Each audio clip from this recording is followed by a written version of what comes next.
Ada satu hal yang sering kita lupakan, bahwa di satu tempat ada dua hati yang tidak pernah berhenti memikirkan kita. Mereka adalah ayah dan ibu. Mereka tidak pernah pensiun dari merindukan anaknya. Tidak pernah libur dari mendoakan. Tidak pernah lelah menunggu.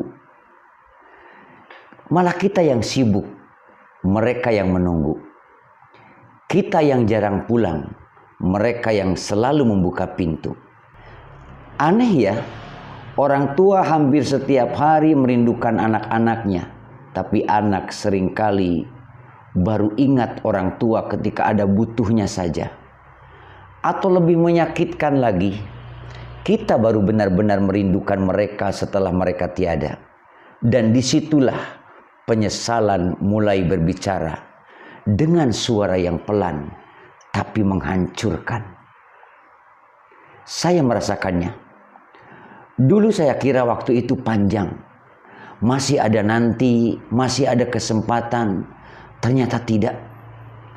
Hari ini saya tahu rindu kepada orang tua yang sudah tiada bukan sekedar sedih. Ia seperti kehilangan arah di dalam hati. Ada ruang yang tidak bisa diisi oleh apapun. Dulu mereka yang sering nanya kabar ke orang lain, ke orang yang bertemu dengan saya, yang dekat dengan saya. Bahkan sering saya menerima surat dari emak ketika saya di pondok. Setelah ada alat komunikasi, sering telepon dari HP tetangga atau teman saya yang bertemu dengannya. Itu karena rindu kepada anaknya. Sebelum kemudian saya jemput emak untuk ikut bersama saya hingga beliau wafat tepat di pangkuan saya. Begitupun abah saya. Hampir setiap hari nanya kabar, walau hanya beberapa detik saja meneleponnya.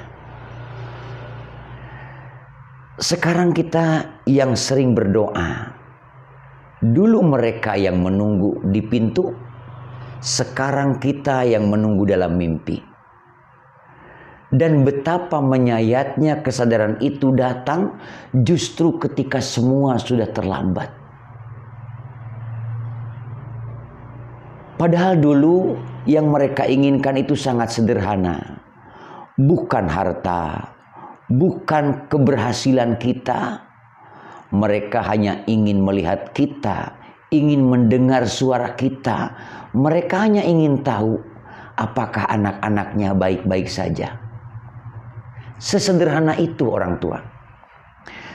Tetapi kita sering menundanya. Nanti saja, kalau sempat, lagi sibuk, sampai akhirnya tidak ada lagi kata nanti. Kalau jarak memisahkan, jangan jadikan itu alasan. Telepon mereka, tanyakan kabarnya. Sekarang semua sudah dimudahkan. Dulu orang-orang menunggu kabar lewat surat, berhari-hari, bahkan berminggu-minggu. Rindu ditahan, kabar ditunggu dengan sabar. Tetapi kini, hari ini, dalam satu genggaman sudah bisa mendengar suara mereka, melihat wajah mereka. Lalu kenapa itu masih ditunda? Kenapa dengan orang lain kita bisa berlama-lama berkomunikasi, telepon, tapi dengan orang tua kita terasa berat? Kenapa dengan yang jauh kita bisa akrab, tapi dengan yang melahirkan kita, yang membesarkan kita, kok justru terasa asing? Tanyakan pada diri kita sendiri. Kita ini menunggu apa? Menunggu sempat atau menunggu menyesal? Cukup satu telepon, satu pesan, satu kalimat yang sederhana. Ibu, apa kabar? Atau ayah, sehat? Bagi kita mungkin itu biasa. Tetapi bagi mereka itu bisa jadi merupakan kebahagiaan yang tidak ternilai. Allah Subhanahu wa taala berfirman mengingatkan. A'udzubillahi minasyaitonirrajim. Wa qada rabbuka alla ta'budu illa iyyahu wa bil walidaini ihsana. Dan Tuhanmu telah memerintahkan kepadamu agar kamu jangan menyembah selain Allah dan hendaklah berbuat baik kepada kedua orang tua. Lihat, ayat tadi setelah tauhid langsung orang tua. Ini bukan perkara kecil.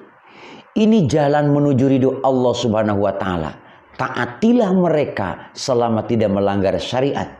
Dan dalam selain itu jangan banyak alasan. Karena seringkali yang mereka butuhkan bukan kemampuan kita, tetapi kehadiran kita atau setidaknya perhatian kita kepada mereka. Datanglah jika bisa. Duduklah di dekat mereka. Dengarkan cerita. Yang mungkin itu cerita sudah berulang-ulang. Jangan bosan. Suatu hari nanti kita akan rindu dengan cerita itu. Peluk mereka. Cium tangan mereka lebih lama dari biasanya. Karena akan datang satu waktu kita ingin melakukan itu semua, tapi yang ada hanya doa dan kenangan. Sering-seringlah pulang. Sering-seringlah menengok. Jangan tunggu longgar waktu. Karena orang tua tidak menunggu waktu yang tepat untuk merindukan kita. Mereka merindukan kita setiap hari, setiap saat. Sedangkan kita justru sebaliknya, kita sering lupa kepada mereka. Dan bagi yang sudah tidak lagi bisa mengetuk pintu itu, yang sudah tidak lagi bisa mendengar suara itu, hanya bisa berpesan, jangan ulangi kesalahan. Muliakan mereka selagi ada. Temui mereka selagi bisa. Bahagiakan mereka sebelum kita hanya bisa mengenang saja. Karena ketika mereka telah pergi, yang tersisa bukan hanya rindu dalam hati, tetapi luka yang sunyi. Dan satu pertanyaan yang terus menghantui, kenapa dulu aku tidak lebih sering menghubungi? Kenapa aku menunggu sampai semua terlambat? Sahabat-sahabatku, segera perbaiki ya, sebelum penyesalan itu datang.